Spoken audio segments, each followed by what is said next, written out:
Hola a todos y todas.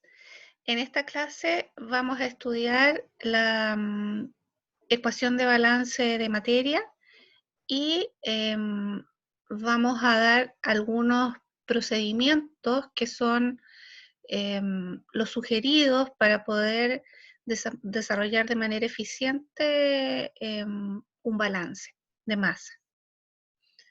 Voy a partir compartiendo la pantalla y comenzamos. Primero decir que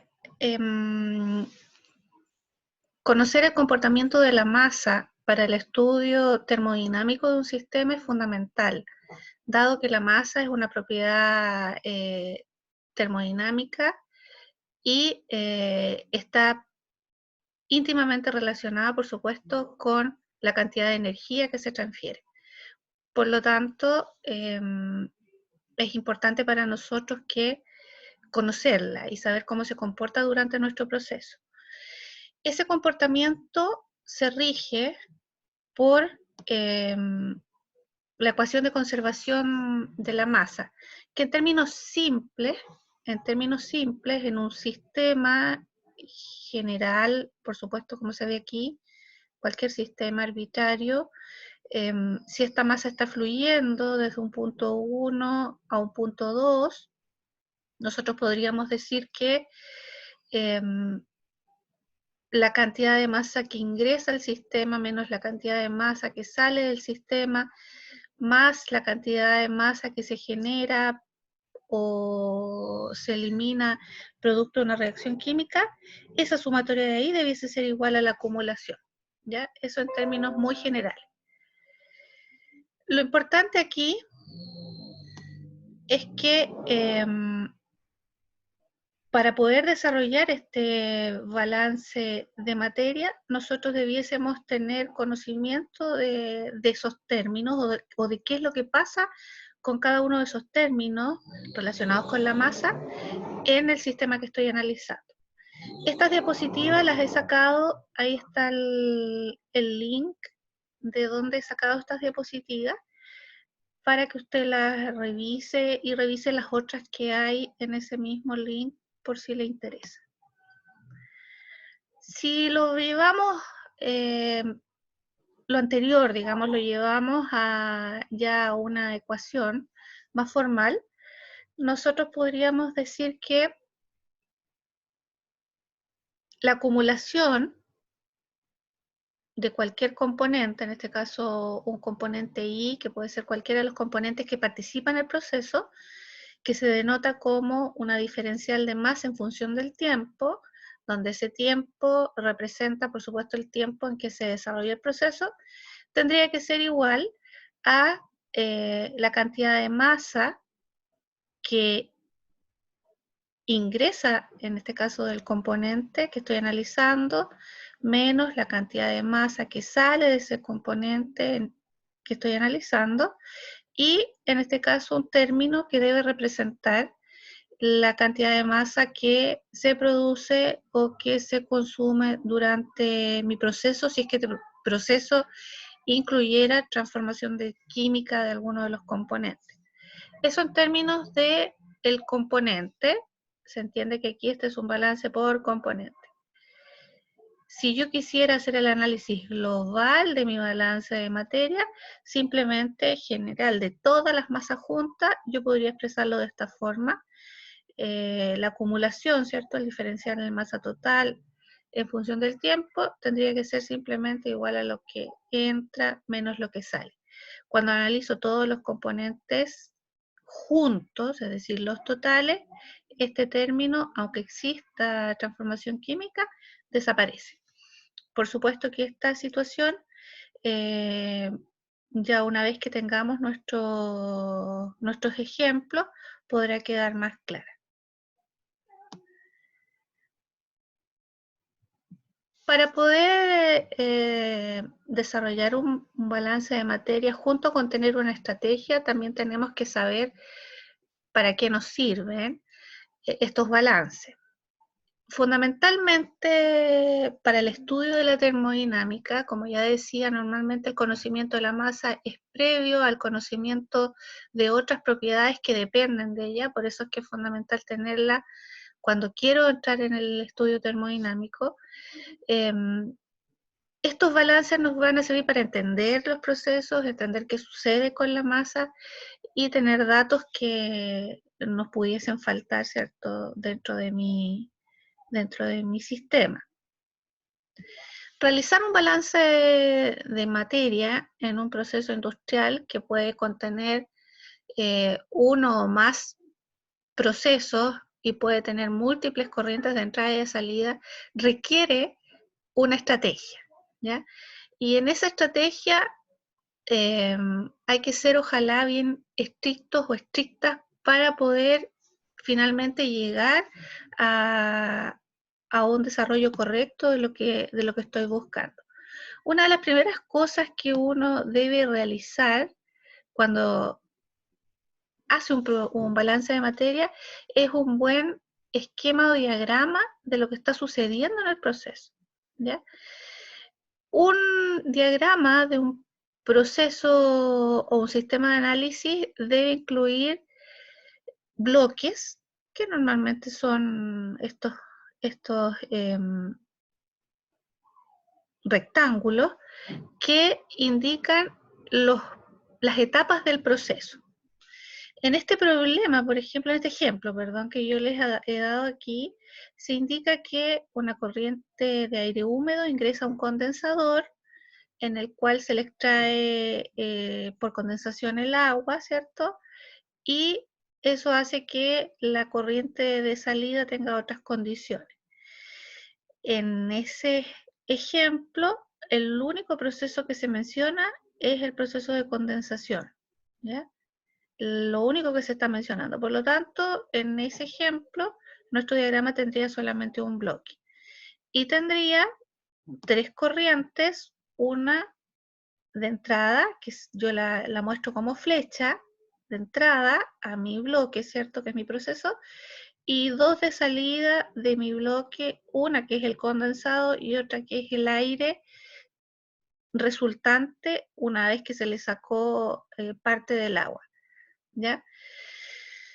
Eso por un lado, el diagrama. Una vez que ya tengo identificados los bloques o el número de bloques que tiene mi proceso, una vez que tengo eso y también las corrientes, lo conveniente también es numerarlas, es decir, darles alguna anotación y cada uno de los datos que se me dan en mi problema, llevarlos de alguna manera resumida, ¿cierto? También con una cierta anotación específica, llevarlos a mi diagrama. Entonces aquí observar la anotación que es la que nosotros vamos a ocupar. En mi corriente 1, yo he identificado que en esa corriente 1 está ingresando el aire húmedo. Quiere decir que en esa corriente yo tengo dos componentes, una que es aire seco, ¿cierto? Sin nada de agua, y el agua que forma parte del aire, ambos en estado gaseoso. Entonces yo he denotado, fíjese, como M punto, porque el dato está dado como un flujo másico, 1, aire, a la parte de la masa 1 que corresponde solamente a aire, y M1 agua a la parte de masa de la corriente 1 que es solo agua, ¿ya? Esta misma notación la replico para las otras corrientes, donde todo lo que salga por 2 va a ser M.2. M.2 representaría toda la masa que sale en 2, M.2 agua sería solamente la masa de agua que sale por 2, M.2 aire sería la masa de aire que sale por 2. Y así lo mismo para la corriente 3, ¿ya? Entonces, esa forma de denotar implica que cuando yo después voy a la parte más matemática de la resolución, yo debo ir ubicando los datos, ¿cierto? Y también elaborando mis ecuaciones, conservando esa forma de denotar, que debe ser, ojalá, la entendida por todos. Aquí está entonces indicado cómo se debería denotar. Les dejo como ejercicio este enunciado para que usted elabore un diagrama de flujo que describa este proceso, S1. Les dejo otro ejercicio en donde les doy el diagrama y usted tiene que elaborar el enunciado, ¿ya? Y también investigar algo de las operaciones que aparecen aquí. Y voy a este ejemplo, que es un ejemplo sencillo, para poder ver cómo seguimos avanzando en lo que es la resolución y cómo aplicamos en definitiva el balance de materia. Entonces este es un problema en donde se mezclan 1000 kilogramos de una solución que contiene cloruro de sodio en agua con 500 kilogramos hora de una solución que contiene cloruro de sodio en agua también en distintas proporciones en peso que la anterior. Me piden determinar cuál es la calidad de la mezcla resultante que sale en este caso del mezclador, ¿ya? Y después hay otra pregunta relacionada con también la forma de trabajo de este proceso. Entonces aquí varias cosas. Primero, tenemos distintos procesos dependiendo de cómo se operen, ¿ya? De cómo se operen esto. Aquellos procesos en donde yo ingreso las masas, ¿ya? Ingreso masa. Ocurre el proceso una vez que he ingresado todas las masas al sistema y una vez que terminó ese proceso, después extraigo las masas, a esos procesos se le denominan procesos batch, ¿ya? El batch, por supuesto, va a depender de las condiciones de operación, de cuánto tiempo usted va a tener desarrollándose el proceso dentro del sistema una vez que ingresó sus masas. Existen otros procesos que son procesos continuos.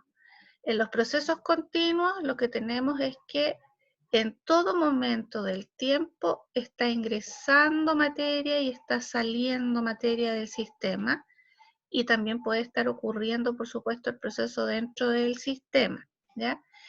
En los procesos continuos en general, las masas se dan en función del tiempo, ¿ya? Entonces aquí en este problema estamos en presencia de un proceso continuo. Otro tema es lo que tiene que ver con la acumulación.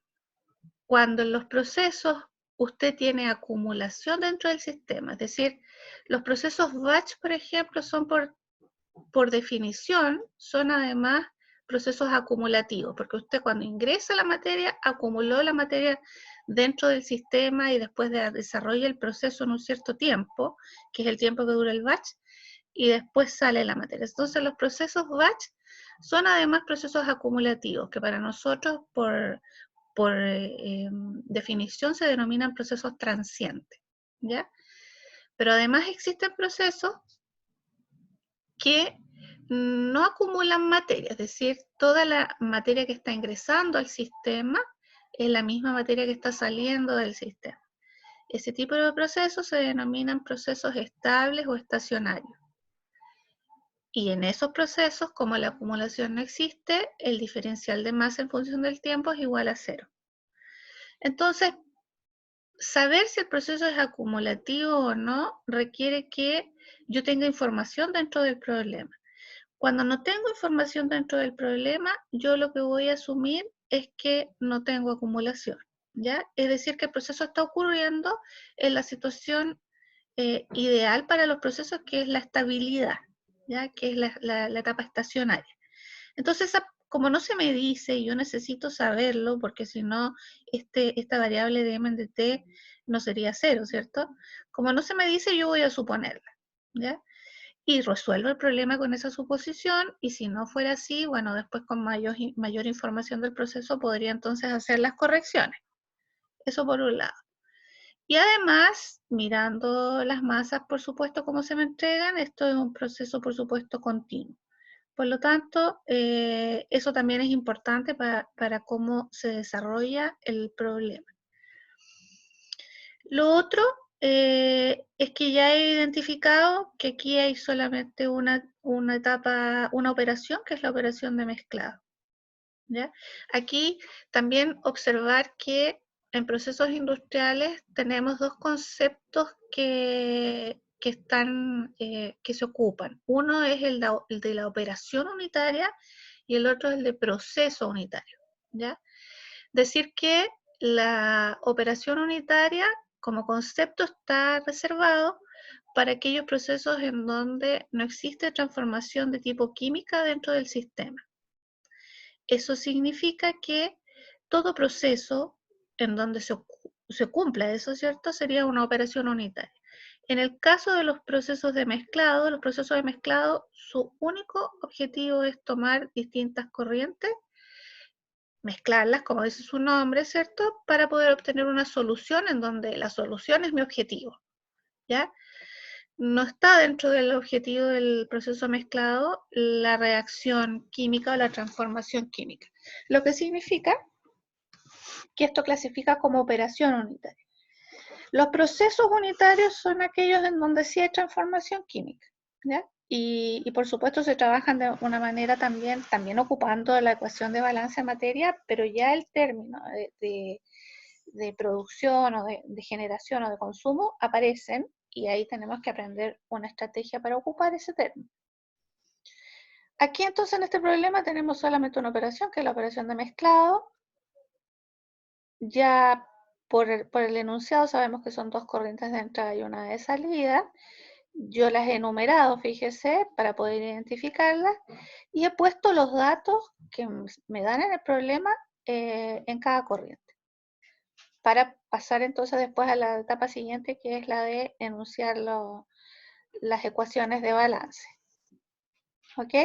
Otra cosa que debo observar, porque si es que no es así, debo hacer mis cambios a priori, es que aquí se me da flujo másico en kilogramos por hora, la corriente 2 me da flujo másico en kilogramos por hora. Entonces, si yo miro, los dos flujos están en las mismas unidades, por lo tanto es consistente.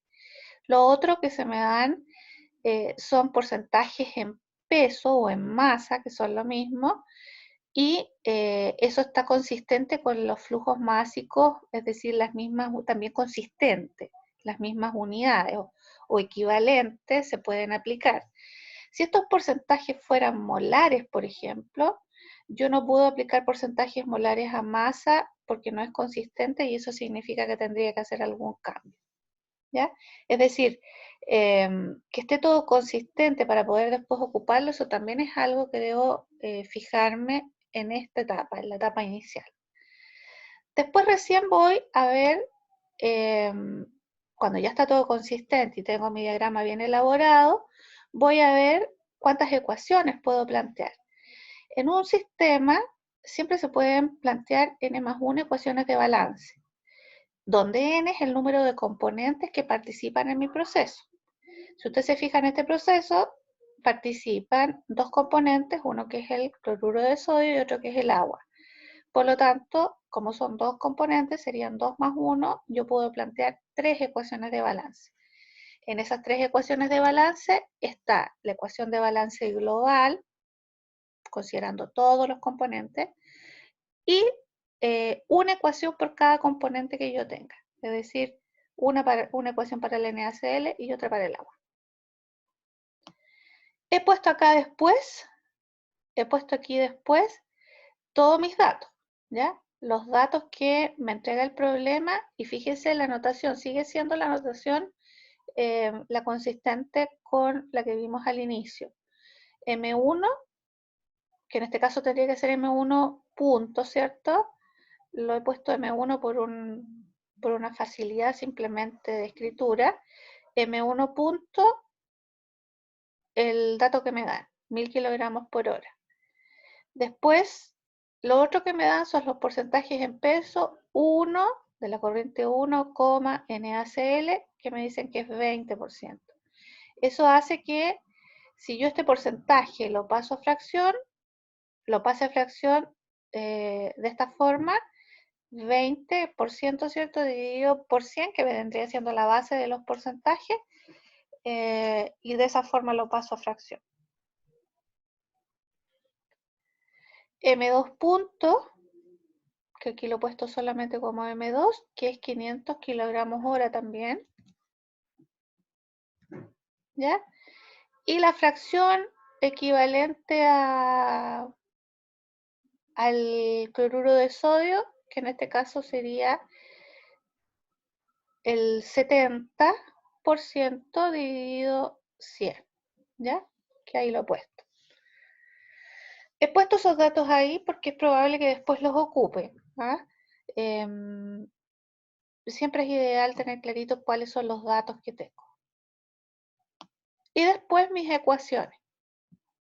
3 ecuaciones de balance, donde la ecuación de balance me dice que el dm en dt, que en este caso es 0, porque he definido que lo voy a trabajar en la etapa transiente, dado que no tengo información que me pueda dar sustento de otra situación, es igual a lo que la masa que entra menos la masa que sale.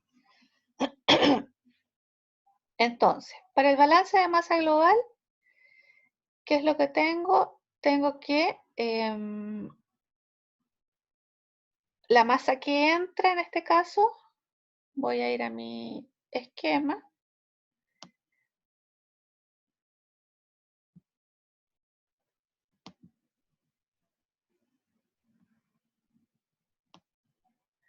Lo que tengo es que en mi diagrama, ¿cierto? Las masas que entran son 1 y 2. Ahí está, la puse entre paréntesis. Menos la masa que sale, que sería 3, es igual a 0. Esto es el balance global. Todo lo que entra menos todo lo que sale, igual a 0 en el caso de que sea un sistema estacionario. Para el NaCl, la situación es la misma, pero aquí debo decir M1 NaCl más M2 NaCl, que serían las corrientes de entrada, menos M3 NaCl, que sería la corriente de salida del cloruro de sodio. Igual a 0, seguimos en la etapa considerando proceso estacionario. Y para el agua lo mismo, pero ya sería M1 agua, M2 agua, etc. Una vez que ya tengo mis ecuaciones planteadas, recién ahí comienzo a ver entonces por cuál me conviene. Estas son ecuaciones matemáticas, se resuelven tal cual como todas las ecuaciones matemáticas. Por lo tanto, aquí la estrategia es partir por aquellas o trabajar con aquellas en donde tenga mayor cantidad de información. Como M1 lo tengo, ¿cierto? Y M2 también. Esta es una muy buena ecuación para partir porque es una ecuación con 3 incógnitas. Es una ecuación en donde de las 3 variables conozco a 2, ¿cierto? Y solamente me falta M3, que lo puedo obtener fácilmente despejando. Una vez que conozco M3, si usted se fija, la masa que hay de cloruro de sodio en 1 la puedo obtener fácilmente aplicando la fracción másica a la masa total. Lo mismo puedo hacer con la masa de cloruro de sodio que está presente en la corriente 2. Y entonces, nuevamente con esta ecuación puedo resolver fácilmente para encontrar la masa que está saliendo de cloruro de sodio por la corriente 3. ¿Ya?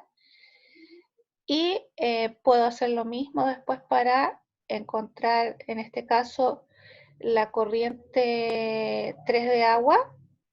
Puedo ocupar la ecuación del balance de masa de agua, o ya sabiendo cuánto es M3 total, si conozco cuánto sale de NaCl, por diferencia de estas dos, podría saber cuánto sale de agua. Que si aprieto doble clic aquí, eso es lo que yo hice. ¿Ya? Entonces, de esa forma se aplican los balances de materia. Fíjese, el orden es fundamental. Diagrama, los datos en el diagrama, numeración de las corrientes, fijarse que esté todo en la misma base, si es que no hacer los cambios respectivos, después plantear las ecuaciones primero, todas las que pueda plantear, recién después resolver, ¿ya?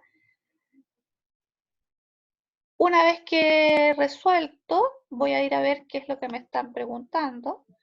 Me preguntan la calidad en términos porcentaje peso y porcentaje molar de la mezcla resultante. Y después esa pregunta no la voy a ver todavía para poder resolver el tema de los porcentajes. El porcentaje en peso o el porcentaje masa-masa lo puedo calcular multiplicando la fracción másica por el porcentaje, en donde la fracción másica corresponde a la masa del componente por sobre la masa total del componente, ¿ya?